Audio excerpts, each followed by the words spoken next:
বাবা, এইরকম গান্ধীবাদিত্ব! মানে এই যে রূপটা কোথায় লুকিয়েছিল? পদ্মের ভিতরে? কিসের ভিতরে লুকিয়েছিল গো? একটা ভিডিও আমার চোখে পড়লো। তো সেই ভিডিওটা দেখলাম, হঠাৎ করে একটা গান্ধীবাদিত্ব জেগে উঠল। আমার মনে হয় যখন কোনো একটা অশান্তি দানা বাঁধে, যখন কোনো একটা অশান্তি বিরাট বড় আকারে দানা বাঁধে, সেটাকে চট করে অশান্তিটাকে, ওই জ্বরটাকে ছাড়ানো বা হঠাৎ মানে সেই ছাড়ানো টাইমটা হচ্ছে কোন টাইমটা? যখন অশান্তিটা শুরু হয়, তাই তো? যখন বড় আকারে দানা বেঁধে যায় তখন এত তাড়াতাড়ি গান্ধীবাদিত্ব দেখিয়ে কি অশান্তি ছাড়ানো যায়? মনে হয় না তো। আসলে ক্রিয়েটারদের একটা প্রবলেম আছে, কন্ট্রোভার্সি ক্রিয়েটারদের একটা প্রবলেম আছে। সবার ক্ষেত্রে আমি বলবো না, কিছু কিছু মানুষের ক্ষেত্রে প্রবলেম আছে। যেমন দেখো, দুটোভাবে মানুষকে ভালোবাসা যায়। একটা হচ্ছে নিকুচি করেছে চ্যানেল, আমি তাকে খুব ভালোবাসি, ভীষণ ভালোবাসি। নিকুচি করেছে, আমি বহু দূরে থাকি তো কি হয়েছে, আমি যাব, আমি গিয়ে 4 হাত এক করে দেব। আর যদি কোনো আন্ডা বাচ্চা থাকে, আম, বাচ্চাটাকে সেই 4 হাতের ওপর বসিয়ে দেব। মানুষ সেটা পারে। কিন্তু হঠাৎ করে চ্যানেলটা বড় করে নিয়ে মা, সোনা আমার, মনা আমার, মন্টু সোনা করার পরে হঠাৎ করে মানে এইরকম একটা গান্ধীবাদিত্ব জাগরিত হওয়া, আহ, সে কীরকম গন্ধ বলো তো? ভালো করে দুধ দিয়ে পায়েস করছি, পায়েসের ওপর ভালো করে ড্রাই ফ্রুটস দিয়েছি, হঠাৎ করে সেই দুধটা ইচ্ছাকৃতভাবে জ্বালিয়ে দিচ্ছি কেন? আমার মনে পড়ে গেছে দুধওয়ালাটা আমার সাথে বিট্রে করেছে, এই দুধওয়ালার ওপর প্রতিশোধ নিতে হবে করে নিজের পায়েসটাই জ্বালিয়ে দিচ্ছি। এক্স্যাক্টলি। কারণ মানুষ একটা টাইম পর থু থু এরকম করবে। কারণ নিজেকে কন্ট্রোভার্সি করতে গেলেও একটা ঠিক জায়গায় দাঁড় করাতে হয়। আমি এত কেন বলছি? আরে ভাই, প্রমাণ আছে, দিচ্ছি দিচ্ছি, দাঁড়াও। বন্ধুরা, ওয়েলকাম টু মিলিস ব্লগ। আশা করি তোমরা সবাই খুব ভালো আছো, আমিও খুব ভালো আছি। একটা ভিডিও চোখে পড়লো, হঠাৎ করে স্বার্থ যখন ফোড়ায়, হঠাৎ করে ভিতর থেকে যদি কোনো খবর না আদান প্রদান হয়, হঠাৎ করে টিনাও হীনা হয়ে যায়। আবার রাতারাতি ভিউয়ারদের লাত খেয়ে আবার এগেইন টিনা হয়ে যায়। এটা একটা ব্যাপার। ঠিক আছে, আমি হাস্যকরভাবে কথা বলছি না। দেখো, আমি যদি ভালোবাসি, আমি কোনো মূল্যেই আমি সেই মানুষটার পাশ ছাড়বো না, তাই তো? ছাড়বো না, পরিষ্কার কথা, ছাড়বো না। দ্বিতীয় কথা হচ্ছে যে আমি যদি মানুষটাকে ভালোবাসি, মানুষটাকে আমি, মানুষটা কি বলছে না বলছে, ভিতরে কি হচ্ছে না কি হচ্ছে, এত খবর সোশ্যাল মিডিয়ায় হড়হড় করে উগলে দেয়া, গড়গড় করে উগলে দেয়া, আমি পদে পদে চাইবো কি? মানুষটার যাতে ভালো হয়, আমি তাকে ভালোবাসি, আমি তাকে চাই সে প্রতিষ্ঠিত হোক, এই ব্যাপারটা। এবার তোমরা বলবে কি এত কথা বলে যাচ্ছি? হ্যাঁ, আচ্ছা, তোমাদের কি মনে হয় যে, আমি মানছি যে ঘটনা মানুষের লাইফে ঘটতেই পারে, অবশ্যই আমি এটাকেও স্বীকার করছি যে সব মেয়েরাই যে দোয়া তুলসী পাতা তা নয়। কিছু মেয়ে থাকে যারা পুরুষদের ওপরও মিথ্যে করে ব্লেম দেয়, অবশ্যই হয়, আমি একবারে বলছি না, কারণ ভাই আমি সবসময় বাস্তবের মাটিতে পা দিয়ে চলি, অবভিয়াসলি হয়। কিন্তু এখানে টিনার ব্যাপারটা হচ্ছে এক্সেপশনাল। এ টিনার ক্ষেত্রে এই জিনিসটা হয়েছে, সেটা টিনা সামনে রেখে বলেছে। আজকে প্রত্যেকটা পরপর প্রমাণিত হয়েছে। প্রথম থেকে যে বাপ মানে বলেছে, সন্তানকে বুঝিয়েছে তোমার মা মারা গেছে, এর থেকে বড় উদাহরণ আমি আর কি দেব? কি দেব? যে বাপ আজও প্রত্যেকটা মুহূর্তে সোশ্যাল মিডিয়ায়, 2 দিন হলো নাটকের ছলে, এখন ওই প্যানপ্যানারি কন্ট্রোভার্সি বন্ধ করে ওই এখন আবার অবভিয়াসলি ওই কেসের ডেট হ্যাঁ না তারা এইসব নিয়ে বলছে। কিন্তু যে বাপ দিনের পর দিন সন্তানের মাকে বিক্রি করে খেয়েছে, সে বাপের উপর আমরা কি এই লাস্ট মুমেন্টে যখন এতগুলো 1.5 বছর কিন্তু কম নয়, একটা মা তার বাচ্চাকে না দেখে আছে, কাছে পাওয়া তো দূরের কথা, এমনই মামাবাড়ির আবদার করা হয়েছিল, মামাবাড়ির আবদারও বোধহয় এরকম হয় না, যে দাল্লির ওপর কেস তুলে নেওয়া হবে এবং এবং টিনা বাচ্চার ছায়া পর্যন্ত মারাতে পারবে না। তাহলে আজকে হঠাৎ করে টিনা অন্য কারোর মতো আত্মহননের পথ বেছে নিতে পারে, এই কথাটা মনে এলো কেন? মানুষের মনে আসাটা কি মানে কি হঠাৎ করে কেন মনে এলো? বা একটা ঘটনার সাথে আমি টিনাকে মেলাবোই বা কেন? কেন মেলাবো? কিসের জন্য?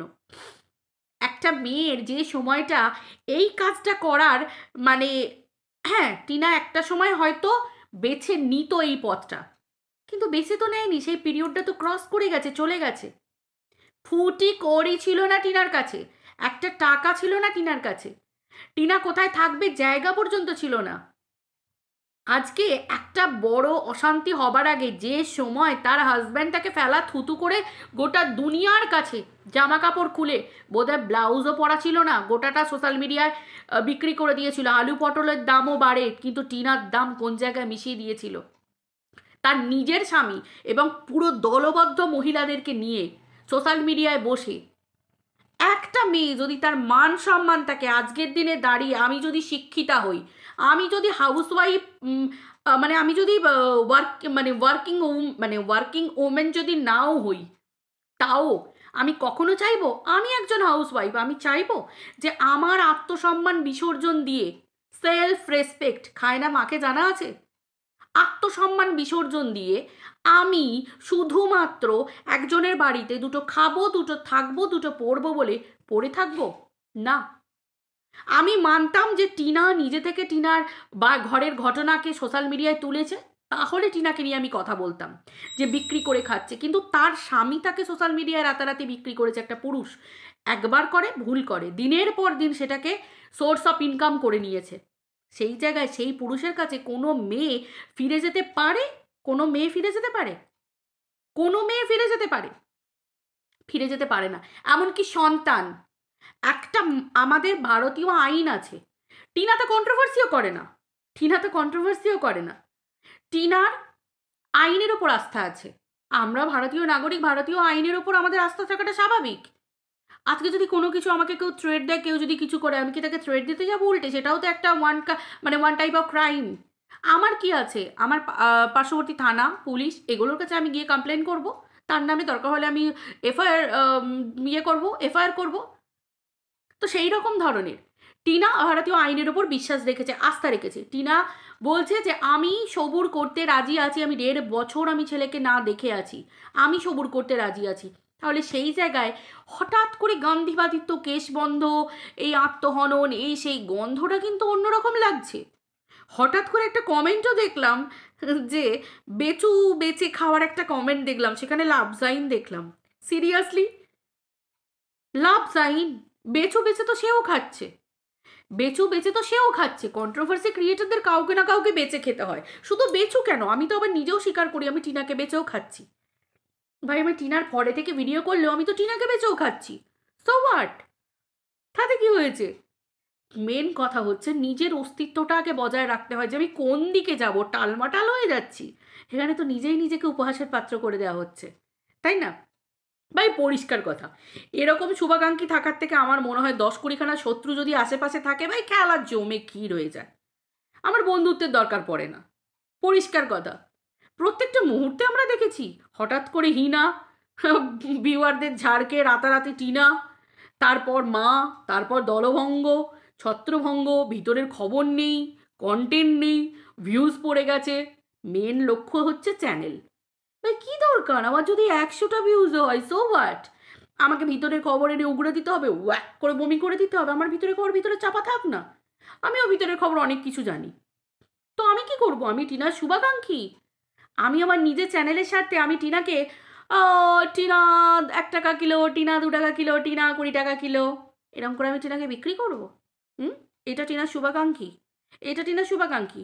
আর সব থেকে বড় কথা, টিনার যে সময় এই ধরনের পথ বেছে নেবার কথা ছিল, সেই সময়ে যখন টিনা নিজেকে সামলে নিয়েছে, টিনার এত শুভাকাঙ্ক্ষীরা পাশে আছে, টিনার মা বাবা পাশে আছে। আমার তো মনে হয় পৃথিবীতে মা বাবার তুল্য কেউ নেই, কেউ নেই। নিজের পেটের সন্তানও নেই, নিজের স্বামী তো ছেড়েই দাও। আজ যদি আমি মরে যাই, কাল একটা বিয়ে করবে, তবুও একটা সম্পর্ককে আমাদের মেয়েদেরকে চালিয়ে নিয়ে যেতে হয়। ভালোবাসা, একটা মানে সমস্ত কিছু, বিশ্বাস, বন্ধুত্ব, সব কিছু দিয়ে টিকিয়ে রাখতে হয়, চালিয়ে নিয়ে যেতে হয়। তবু তো টিনা এখন তো ঠিক আছে, টিনা নিজের পায়ে দাঁড়িয়েছে, টিনা সুন্দরভাবে ব্লগিং করছে, ইউটিউব তাকে প্রমোশনাল ভিডিওর অফার দিচ্ছে, তার মানে ইউটিউবে সার্চিংয়ে সে একজন blogger. She is a good blogger, পরিষ্কার কথা। আমার তো এখন মনে হচ্ছে বেস্ট ব্লগার। সেটাই। বেচু এখন নিজের ভিউজের জন্য চিন্তায় পড়েছে। বেচুর কাছে মেন ব্যাপার হচ্ছে ভিউজ। ভিউজ আচ্ছা হতো বেচু কেস করতে রাজি আছে, ভিউজ আচ্ছা হতো বেচু সব করতে রাজি আছে। ভিউজ ডাউন তো বেচু সব ডাউন। এটা তো হবারই কথা ছিল। যার কাছে টাকা বড় কথা, তার স্ত্রী নয়, তার বাচ্চা নয়। আজকে আমার আমার সন্তানের কথা আমার স্বামী আগে ভাববে যে হ্যাঁ আমি হচ্ছি আমার সন্তানের মা, আমি হচ্ছি আমার সন্তানের মা, অতএব আগে তাকে ভাবতে হবে আমি সন্তানের মা। সে যখন সন্তানকেও ঢাল বানিয়ে খেলতে পারে, সে যখন সন্তানকেও কন্ট্রোভার্সিকে ইলাস্টিসিটির মতো, মানে ইলাস্টিক যেরকম বাড়ানো হয়, কন্ট্রোভার্সিকে সেরকম বাড়িয়ে নিয়ে যাচ্ছে। কেননা কন্ট্রোভার্সি যতদিন চলবে ততদিন আমার ইনকাম থাকবে। অতএব এই কন্ট্রোভার্সিটা হচ্ছে সোর্স অফ ইনকাম। এই কন্টেন্টটা, টপিকটা, বাচ্চা বাচ্চা বাচ্চা বাচ্চার এই কন্টেন্ট থেমে গেল তো ব্যাস, চ্যানেল ধূস। যেটা বেচু দুদিন আগে নাটক করতে গিয়ে হোক, যাই করতে গিয়ে হোক, হোয়াট এভার, বেচু নিজে সত্যি কথাটা বলে দিল যে ইউটিউব দেখে আমার জার্নি হয়তো শেষ। এক্স্যাক্টলি। বেচুকে কন্ট্রোভার্সি করতে হবে আমাদের মতো, আমাদের তো ট্যালেন্ট আছে, বাট বেচুর তো কাট, অ্যাকশন কাট করে তার কন্ট্রোভার্সি হয় না, পরিষ্কার কথা। তো সেই হিসেবে কত মানুষের রং বদলাচ্ছে দিনের পর দিন, কত রকম কি বদলাচ্ছে। সত্যি কথা বলছি, এই মেকি মানে একদম পাতি মেকি রং চড়ানো এই জিনিসের ভালো হয় না, জানো তো। হ্যাঁ, দেখে মনে হয় যে একদম ধোয়া পাতলা একটা, ভাই টেকসই হয়। রং ছড়ানো, সুন্দর মেকআপ, ও তো মেকআপ তো জল দিয়ে ধুলেই উঠে যায়। সত্যি কথা বলছি, দরকার লাগে না, তাই না? আমার মনে হয় না দরকার লাগবে বলে। টিনার ওপর ভগবান আছে, থাক না, দেখা যাক না, তাই তো। টিনার মা বাবা বুঝে নিক, টিনা বুঝে নিক, সবাই বুঝে নিক। আমরা ভালোবাসার মানুষরা আমরা প্রে করতে পারি, টিনার হয়ে লড়াই করতে পারি, আদারওয়াইজ কিছু না, তাই তো। ভালো কথা, ভারতীয় আইন আছে, কেস কেস কেন চলবে না? অবভিয়াসলি চলবে। মাথা উঁচু করে ভারতীয় আইনের সাহায্যে একটা মা তার সন্তানকে পাবে। টিনা আমাদের এত কমজোরি নয়, কমজোরি এই যে আত্মহনন, এগুলো কায়ার কায়ার কাপুরুষ যারা তারা বেছে নেয়। কাপুরুষ, কাপুরুষই, মহিলাদের কি বলবো, কাপুরুষই তারা বেছে নেয়। বুঝতে পেরেছো? তো সেই ক্ষেত্রে আমাদের টিনা এত সহজ নয়। যাদের ওপর ভগবানের আশীর্বাদ থাকে, ভগবান হাতটা ধরে থাকে, ওই জন্য উত্থান হচ্ছে, পতন না। ঠিক আছে? সবাই বুঝতে পারে। হুম। চলো বন্ধুরা, ভিডিওটা এই পর্যন্ত রাখছি। গুড নাইট, টাটা, সবাই ভালো থেকো, বুঝলে? হুম।